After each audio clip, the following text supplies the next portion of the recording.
Tá bom, então vamos lá. A gente já estava falando aqui da escala, que no caso aqui, a generalização conceitual em função da escala, né, que pode ser feita aqui, que é feita em função da escala efetivamente. Uma escala maior, eu tenho um maior nível de detalhe, eu tenho que descrever ao sistema, por meio de um diagrama de generalização, um diagrama de apresentação, que ele vai ter que ler, assim, que eu vou ter que utilizar esse tipo de polígono, né, de classe, que no caso aqui, porque a escala é maior. Ou, com a representação com menor nível de detalhe, eu vou utilizar outro. Nesse ponto aqui, então, a gente vai ter que... a generalização conceitual é essa. Lembra um pouco na cartografia a generalização cartográfica, mas não é a mesma coisa, gente. Na generalização cartográfica, só lembrando que, sei lá, por exemplo, a depender da escala, eu posso aglutinar por exemplo, eu tenho um conjunto de ilhas, então eu vou distanciando ali o zoom, então eu posso fazer uma aglutinação. Aqui até pode ser feito dessa forma, mas aí eu teria que fazer um diagrama de forma para poder fazer aquilo. É semelhante, mas não é exatamente a mesma coisa. Então, a generalização conceitual é isso, em função da forma, em função da escala, e é preciso, é importante que se faça também o diagrama, para informar o sistema em que momento ele vai utilizar um ou outro. Lembrando que todos esses diagramas, pessoal, embora eles sejam muito úteis para a implementação do sistema, eles também são extremamente úteis para a documentação do sistema. Para você saber e outras pessoas saberem como é que funciona, qual que é a anotação que está sendo utilizada, uma documentação de consulta. E também quais são os possíveis usos dessa informação, né? Quais são os Senão a gente possíveis? já viu muito o cara chegar e falar assim, nossa, mas você faz esse mapa aqui, mas não serve para nada. Não serve para nada porque o cara precisa, né?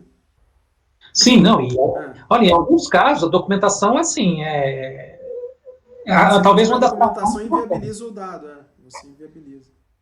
E assim, você troca. Se a pessoa sai daquela função, a pessoa que chega, ela não sabe, ela entra ali, ela não tem noção do que está acontecendo, enfim, ela fica muito perdida com a quantidade de dados. Quando nós estamos falando de ali um mapinha ali, que tem ali, sei lá, uma meia dúzia de dados que a gente utiliza lá, sei lá, hidrografia, rodovias, é, relevo sombreado. Aí são pouco, a quantidade de dados é pequena, é fácil se trabalhar, mas quando você vai aumentando o volume, esse conjunto de diagramas é muito importante para a documentação. Como é que a gente pode modelar com MTG? Bom, existem alguns aplicativos desenvolvidos e tem um que é muito fácil, que é online, que está disponível aqui no laboratório da UFMG, nesse laboratório interdisciplinar, né, da ciência da computação. E nesse...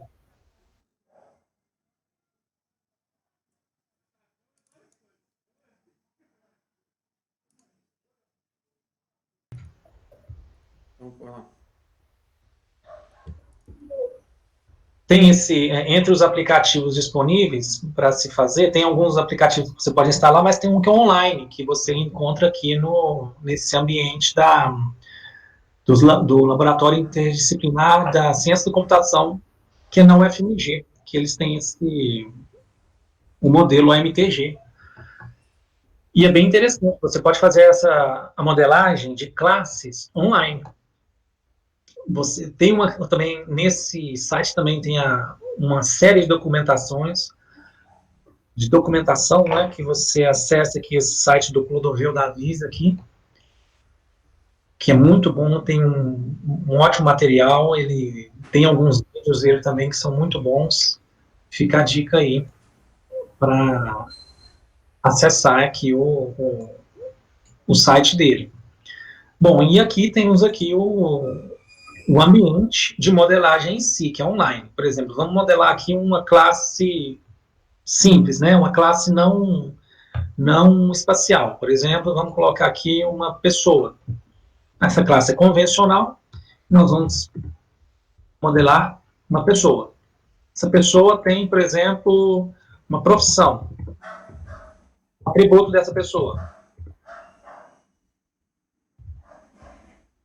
Profissão será dada por um texto. E essa pessoa também tem um CPF, que vai ser dado por o domain disso aqui é um número inteiro. Então, a gente já tem aqui a classe pessoa. Essa classe pessoa, ela é detentora, por exemplo, de uma propriedade aqui. Vamos colocar aqui um lote do loteamento, né, ou uma propriedade rural. Então, eu tenho aqui uma propriedade.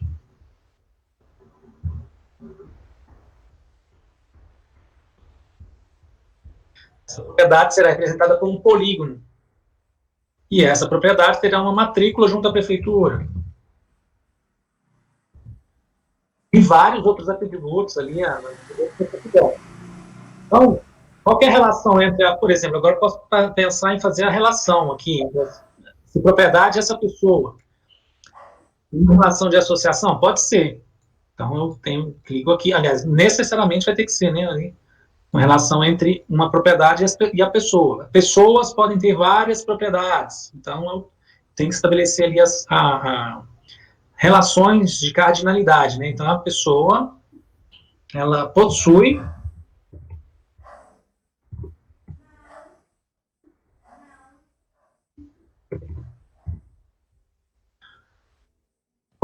propriedades.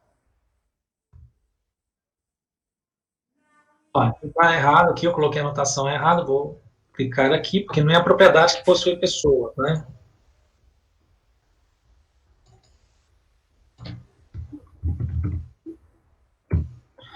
Uma pessoa pode ter várias propriedades, ou pode não ter nenhuma propriedade.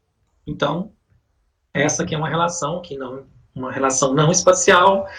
Dentro da propriedade, por exemplo, nós podemos ter edificações. Então, a gente coloca lá, classe edificação, que nós vamos representar aqui nesse momento, aqui um ponto.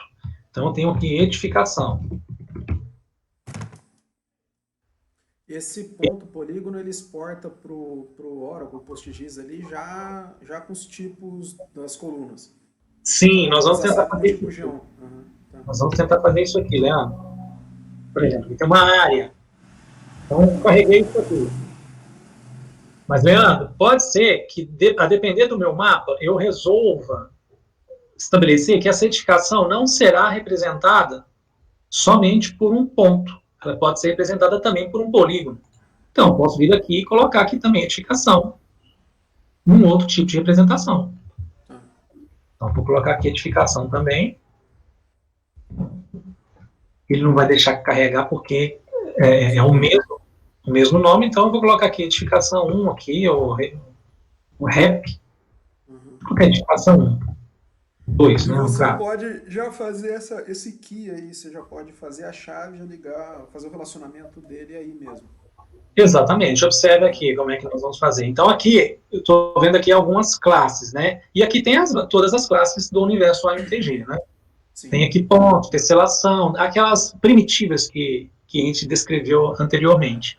E aqui tem essas relações, as principais relações. Por exemplo, nós vamos trabalhar aqui, por exemplo, num mapa envolvendo aqui a propriedade e as edificações. Com um zoom distante, com baixo nível de detalhe, eu vou representar a edificação por meio de pontos. Com um zoom mais detalhado, eu vou representar a edificação por meio de polígono. Então, eu vou descrever aqui que vai ter uma generalização de sobreposição.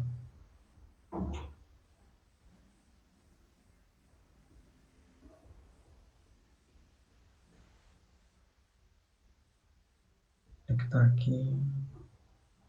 Tá aqui, ó. Aquilo ali é a generalização. Isso, sobreposição. Tá aqui. Eita.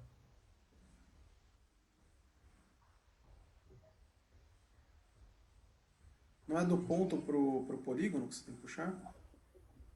Da esquerda pro da direita, da estrelinha pro... Porque o lado de cima está como polígono, a propriedade. E não dá problema isso? Deixa eu ver aqui por que Que isso não você tá. está generalizando de polígono. Não, eu poderia, né? De polígono para polígono. Não Ah, haveria um tá. problema. Não, tudo bem, isso é verdade. É porque eu tenho que generalizar de uma classe, eu tenho que generalizar de uma classe, propriedade. É do edificação para outra edificação, né? E aí é uma É, propriedade que seja um ponto. Uhum, exatamente, é.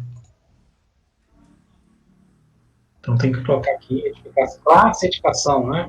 uhum.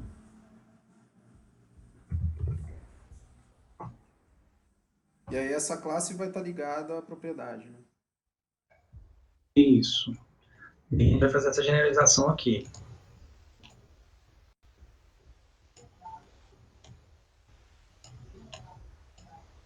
que ela vai variar em função da escala.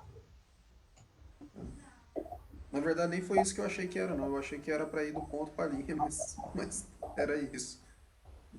Observe que aqui, ele está falando aqui, por exemplo, eu tenho a opção de fazer essa generalização por escala. Por exemplo, aqui, ó, observe que existe sobreposição, né? A edificação está necessariamente, né, dentro aqui dessa edificação.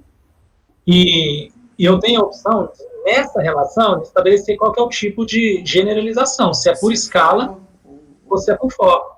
Uhum. Eu clico aqui ou aqui, e aí eles, por exemplo, aqui eu posso ter o processo de generalização aqui de acordo com a minha utilização, certo?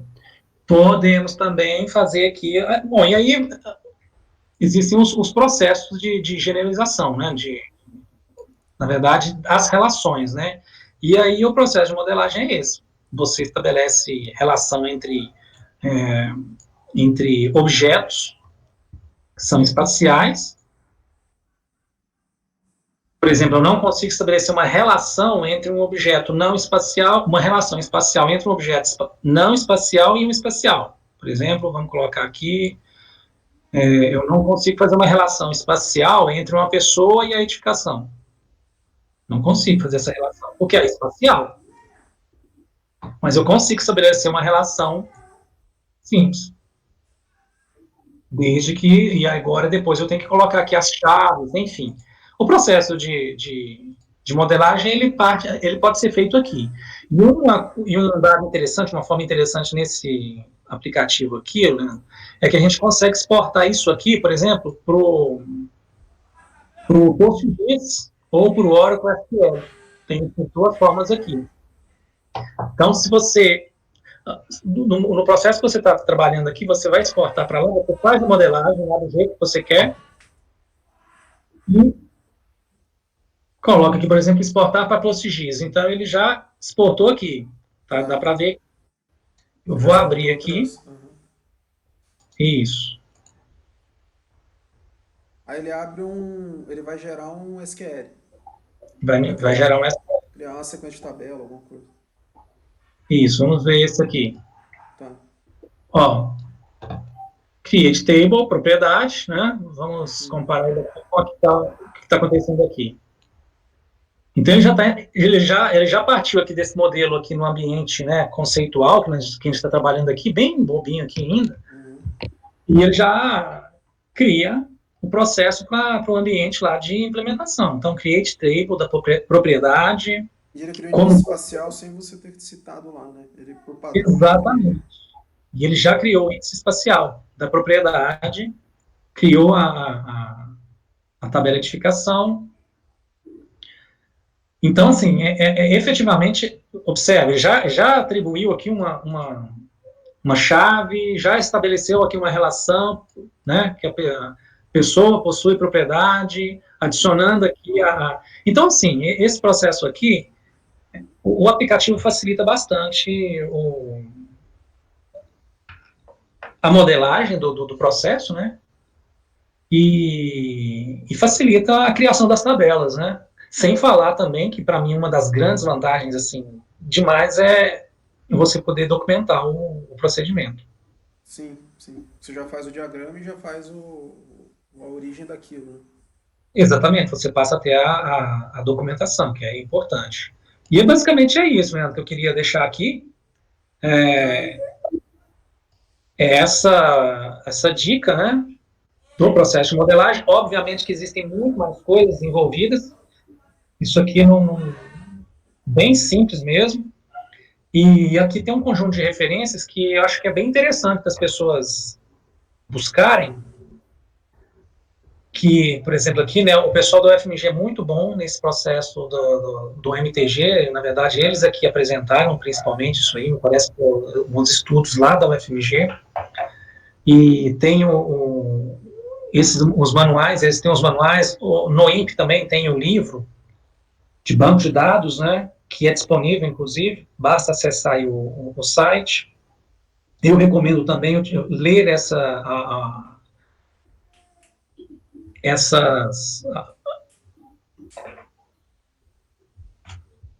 As normas, leu as teses de doutorado do pessoal tá. da, da UFRJ, que trata disso aqui, e, e eles também têm vários vídeos na internet também explicando cada um desses aqui, ó, e aí lá eles descrevem melhor cada um desses processos. Tá. Alguns dos exemplos que eu utilizei aqui também eu tirei aqui dessas referências aqui. Massa, Cleiton. E Obrigado. aí, Esse vai ser o que a gente fez, talvez seja uma amostra do quanto que teria que aprofundar em cada item, e esse não é aprofundado, né? Mas, não, e assim, mas a é o gente quanto que a gente tem não que viu nada, né? aprofundar em cada partezinha do que eu falei, porque a ideia original do curso eram 6 horas presenciais, para a gente ver o que todo mundo sabia e partir para alguma coisa nova com todo mundo. Como a gente não sabia o que era, eu propus de eu ir fazendo um treinamento. Eu fui fazendo várias coisas, depois eu voltei e fiz coisas mais básicas, avancei, fiz coisa mais avançada e foi indo. Aí agora, dependendo, amanhã eu tenho uma live de manhã que a gente vai conversar com todo mundo, o pessoal vai tirar dúvida. Aí dependendo do que eles falaram, do que eles fizerem, eu vou colocar depois mais coisas, ou especificamente dúvidas, ou coisas novas resolvendo outros problemas com as coisas que foram discutidas aqui. Aí eu não sei. Essa parte de modelagem a gente vai fazer bastante lá no Instituto, porque a gente está implementando agora uma base espacial de dados. Então Sim. vai precisar modelar tudo. A gente tem lá bastante projeto que usa dado espacial. Tem cerca de 50 bolsistas.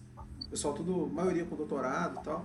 E eles, todos os pesquisadores, todo pesquisador, se você for conversar, ele gostaria de trabalhar com algum dado espacial, né? Se ele tem algum dado, que seja visitante, bicho, planta, pessoa, qualquer coisa, se você conseguir trabalhar com espacial, é uma informação a mais que você tem.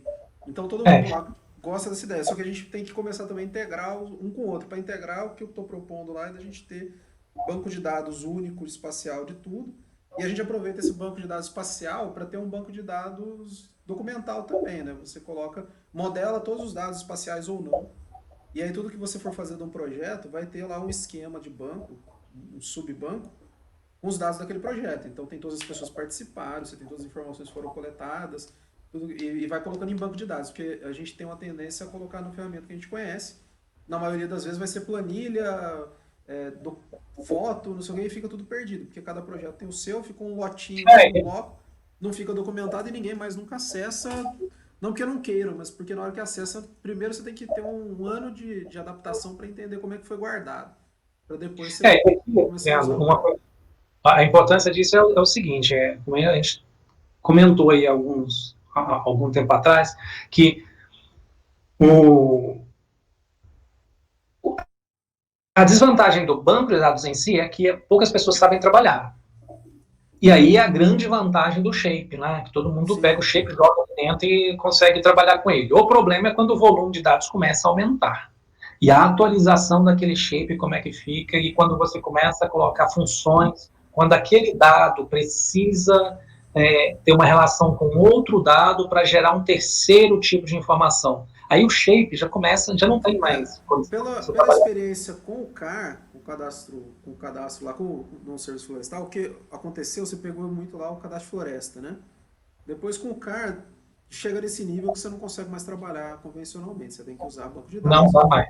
Aí, o que a gente viu que funciona bem, isso no geral, você continua trabalhando com Shape, Só que você tem que É. ter no instituto, né, na instituição, você tem uma política de dados, que é tudo com banco de dados, você armazena tudo ali, e você dá formas das pessoas acessarem shapes a partir daquele banco de dados. Então, às vezes o usuário final não vai ver o banco de dados. O interesse dele é usar o shape porque ele não quer aprender a usar o shape, é igual a gente já fez antes, né? O cara quer usar ArcGIS porque ele usa ArcGIS. E ele sabe usar ArcGIS e não quer aprender a usar o QGIS. Não tem problema, você não vai colocar uma pessoa que vai trabalhar com você 2 anos, 1 ano, num projeto específico, para aprender QGIS, que ele vai demorar 1 ano para aprender a fazer o que ele já sabia fazer no ArcGIS. Então não faz sentido você fazer isso, às vezes. Aí o que a gente fazia? Você dá formas de acessar aquele dado via serviço, né? WFS, WMS, alguma coisa, e aí o cara exporta o dado do jeito que ele achar melhor. Então, mas quando ele entrega o dado para mim, tem que vir o dado num formato que eu consiga facilmente pegar, mesmo que seja um shape, tem que vir no formato que eu consigo subir ele numa base de dados. E para o Sim. instituto, para a instituição, ele fica armazenado nesse bancão de dados espacial. E Que outra coisa é. interessante é que, assim, quando você começa a aumentar o volume de informações que você trabalha, a gente para de trabalhar com o polígono ali, sabe? O polígono, o ponto. E a gente passa a ter que trabalhar efetivamente com classes e relações. Então, assim, você está trabalhando lá no CAR, sei lá, milhares de municípios. E aí tem milhares de apps, né? Milhares ali de nascentes. Então, já não é mais aquele paradigma de você estar ali na tela e você vê, essa nascente, aquela nascente, essa Sim, sim. nascente. Você já não está mais trabalhando nesse nível é, de objeto, quando eu quero dizer de objeto, assim, o polígono, a linha dessa propriedade. Mas vai ter Não. gente, porque a médio prazo, você tem gente que vai precisar dessa informação também. Então você vai ter Não. todas as informações. Sim, sim. Aí, para isso também é muito mais fácil ter no banco. Porque se eu guardasse, por exemplo, cada imóvel no shape, eu teria que ter um sistema de arquivo super complexo com. Tinha lá 6 milhões de imóveis, então são 6 milhões de shapes, cada um vai ter não sei quantos milhões de. Não, eu tenho tudo no banco de dados e eu tenho formas de acessar cada dado em escalas diferentes, em shapes diferentes ou em formatos diferentes. É muito mais prático de você publicar a informação. Você coloca não só publicar, mostrar um mapa, né, fazer um mapa interativo, alguma coisa a partir do banco de dados, que é muito mais prático você apontar para diversos shapes dentro de um sistema, quanto você conseguir entregar esse dado para o público ou para os órgãos de controle ou para outros órgãos que usam aquele dado via sistema mesmo. A gente fez lá o Olinda, que era via Banco Central, entrega para o Banco Central via sistema, e os caras têm que consultar a informação mais atual possível, ao vivo, né, no negócio, para poder liberar crédito rural. Então, o cara, não é uma coisa que eu conseguiria fazer com Shape. E eles, por enquanto, eles acessam só dado tabular, mas com o tempo eles vão acessar a informação do imóvel. Então, assim, tem reserva legal? Tem qual percentual que tem e tal, e ele quer ver aquele polígono, mostrar no banco para provar o crédito, aquela geometria do que tem naquela propriedade. E para Sim. você conseguir disponibilizar isso e também ter uma resposta, né? Porque além de você mostrar, você quer que o banco diga depois para o próprio sistema ambiental, para o sistema agropecuário, falando, olha, esse cara aqui conseguiu um crédito para fazer tal coisa, então aqui é um lugar a mais que você vai ter determinada produção, ou determinada. Isso é É, interessante, e tem que estar tudo interligado. e o banco permite fazer esse tipo de coisa, né? Sim, sim. É, uma função que o shape lá não permite. Enfim, É, esse processo, o shape já é um modelo muito antigo, né? Talvez já tenha até alguns outros dados que sim, não são. mas você tem bancos de dados locais, né, tipo SQLite, essas coisas, que você consegue é, é, fazer o que o Shape faz de uma forma mais eficiente já, que é só ter Bem o mais arquivo eficiente. acessado e tal. Nesse que a gente está abordando, você vai para um outro nível, que é você ter um banco de dados integrado e que outras pessoas acessam, né? Não é, a ideia é você não ter aquela informação guardada na sua máquina, você tem uma informação guardada ou produzida em um lugar que outras pessoas têm acesso. Se eu estou produzindo uma informação, por exemplo, de unidade de conservação no meu estado, a pessoa que está trabalhando com unidade com animais dentro de unidade de conservação, ela não precisa ir atrás das unidades, ela já está lá no banco de dados que eu fiz. Então, os outros pesquisadores que estão trabalhando com informações, no nosso caso lá é o Mata Atlântica, né, Instituto Nacional da Mata Atlântica. Eu não preciso buscar todas as informações da Mata Atlântica para todos o pesquisador que for usar algum dado da Mata Atlântica ter que ir atrás do shape da Mata Atlântica, do shape das UCIs, Exatamente. de todas as florestas. Então você tem que ter. E ao ter uma informação dentro do banco de dados, você também tem certeza de que todo mundo está usando o mesmo dado, né? Que é um problema às vezes também. Tá, Você, é outra grande vantagem do uso de banco, né? É a redução da redundância de dados, né? sim, você não tem uma probabilidade do cara fazer um estudo, você acha que ele está fazendo um estudo comparável com o anterior, e quando você vai ver, a Mata Atlântica dele é diferente, é outra. E Exatamente. aí acabou. É importantíssimo. A outra grande vantagem da utilização do banco é para fazer isso aí e também para atualizar esse dado, né? Que você Sim. não tem lá, ficar carregando, tirando, colocando, renomeando as coisas. E você mantém as versões. Vantagem. O versionamento. Então é isso, né? Se tiver Tá alguma bom, dúvida Clay. que possa ajudar ou em alguns outros processos, eu me coloco à disposição. Beleza, obrigado. Aí qualquer coisa a gente vai falando. Eu